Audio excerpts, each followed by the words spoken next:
El 30 de mayo de 1961 marcó el fin de una era oscura, pero también el inicio de una profunda confusión nacional. Rafael Leónidas Trujillo, el dictador que durante más de 30 años gobernó la República Dominicana con puño de hierro, cayó abatido en una emboscada. La noticia recorrió el país como un rayo, pero lo que pocos esperaban fue la reacción de miles de dominicanos. Lágrimas, luto y hasta velorios improvisados. ¿Cómo es posible que un pueblo oprimido, vigilado y censurado por décadas llorara la partida de su verdugo?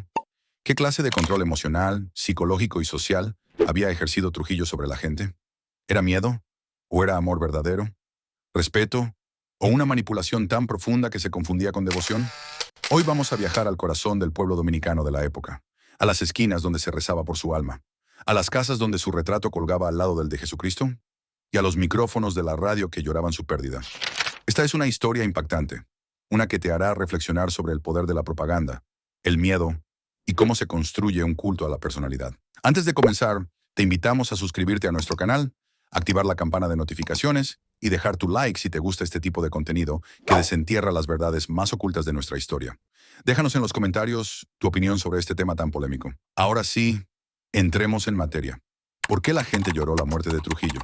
La muerte de Rafael Leónidas Trujillo, lejos de ser celebrada masivamente en las calles como cabría esperar, tras la caída de un dictador brutal, provocó un fenómeno mucho más complejo: confusión, silencio y lágrimas.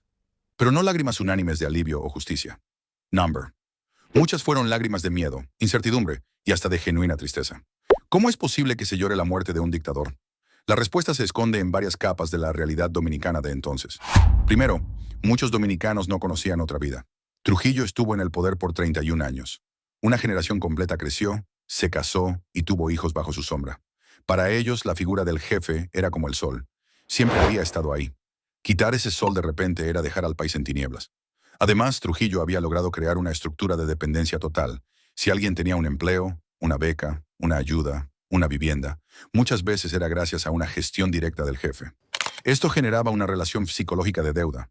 Por eso, cuando murió, muchos lloraban como quien pierde a un padre proveedor, aunque ese padre también fuera un opresor. Por otro lado, el miedo al futuro fue un detonante fuerte. Muchos pensaban, si mataron a Trujillo, ¿quién será el próximo objetivo? O, ahora sí este país se va a desbaratar. Había un verdadero temor al caos, al comunismo o a una guerra civil. Y ese miedo, sembrado por años de propaganda, hizo que muchos reaccionaran con dolor a su muerte. Finalmente, hay que entender que en muchas comunidades apartadas, la gente no sabía realmente quién era Trujillo. Solo conocían la versión oficial: el benefactor, el pacificador, el hombre que había levantado la patria. Nunca vieron los cadáveres de los opositores, ni escucharon las torturas de la 40, ni leyeron sobre la masacre del Perejil. Para ellos, el país había perdido a su protector. Por eso lloraron. El culto a la personalidad, el jefe omnipresente. Desde su ascenso al poder en 1930, Trujillo no solo gobernó, colonizó la mente del pueblo dominicano, y lo hizo a través de un fenómeno conocido como culto a la personalidad, una estrategia de control que transforma a un líder político en una figura casi divina, incuestionable y omnipresente. Todo empezó con los símbolos. Trujillo rebautizó provincias, ciudades, parques, puentes, escuelas y hasta montañas con su nombre. San Cristóbal pasó a llamarse Ciudad Trujillo, y hasta el pico más alto del Caribe, antes llamado Pico Duarte, fue renombrado como Pico Trujillo. El mensaje era claro: él era más grande que los héroes fundadores. En las iglesias, los sacerdotes oraban públicamente por él durante las misas. Las escuelas obligaban a los niños a aprender himnos y poesías dedicadas al generalísimo. Las oficinas públicas estaban decoradas con su foto, y era común ver frases como «Gracias a Trujillo vivimos en paz», colgadas en hogares, negocios y plazas. Pero el control no era solo visual o simbólico. También era espiritual y emocional. La propaganda estatal lo mostraba como un hombre invencible, sabio, patriótico y generoso. Se decía que dormía pocas horas porque trabajaba día y noche por el pueblo, que no tomaba dinero del Estado, que era incorruptible. Se había convertido en una figura casi mitológica. El sistema escolar enseñaba una historia completamente distorsionada. Se glorificaban sus obras y se omitían sus crímenes. Para muchos jóvenes, Trujillo no era solo el líder, sino el salvador. Se cultivaba un amor forzado, una admiración obligatoria, que en el tiempo se convirtió en algo real para muchas personas.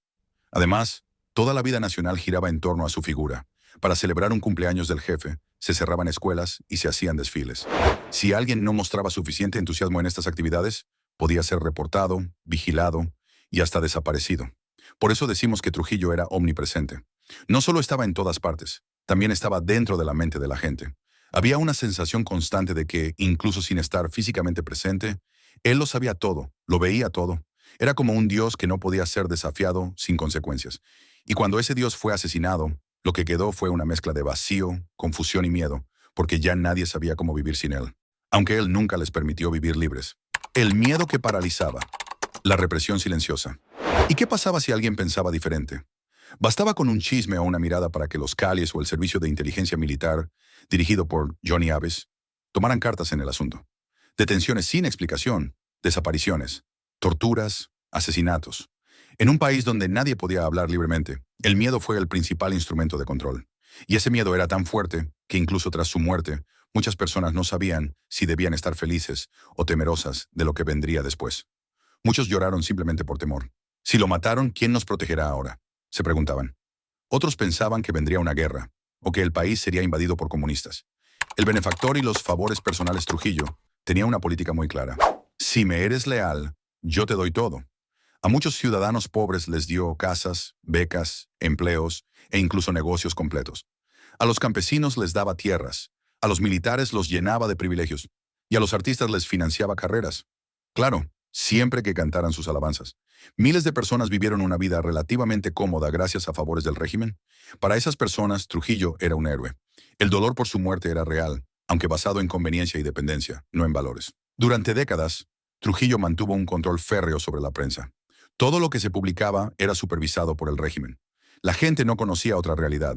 Lo que sabían de él era lo que la prensa les decía, que era un hombre trabajador, honesto, fuerte y justo. Los crímenes de Trujillo, como la masacre del Perejil, las torturas en la 40 y los abusos a mujeres, eran cuidadosamente escondidos o justificados como defensas patrióticas. El pueblo, bombardeado con propaganda, desarrolló un tipo de ceguera voluntaria. Muchos no sabían que estaban oprimidos. Cuando murió, fue como apagar de repente una luz en una habitación que nunca tuvo ventanas. Las lágrimas que se derramaron el día después de su muerte no fueron de felicidad. Fueron de confusión, de miedo, de incertidumbre.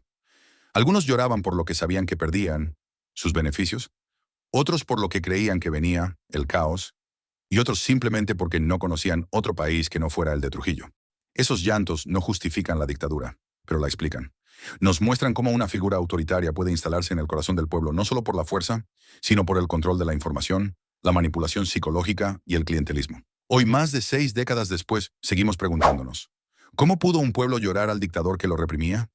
La respuesta está en el poder del adoctrinamiento, en la maquinaria del miedo y en la ausencia de libertades. Trujillo construyó una realidad alterna donde él era el centro del universo dominicano. Y cuando ese universo colapsó, muchos no supieron cómo reaccionar. Esas lágrimas no fueron todas por amor, fueron también por dependencia, por desinformación y por temor. Hoy, con el paso del tiempo y el acceso a la verdad, entendemos que llorar al dictador fue parte del trauma colectivo de un país sometido. Si te gustó esta historia y quieres descubrir más verdades ocultas sobre la historia dominicana, suscríbete a nuestro canal, activa la campanita y déjanos tu like. Nos ayuda muchísimo a seguir creando contenido que reviva y cuestione nuestro pasado. ¿Tú crees que la gente realmente amaba a Trujillo? Déjanos tu opinión en los comentarios.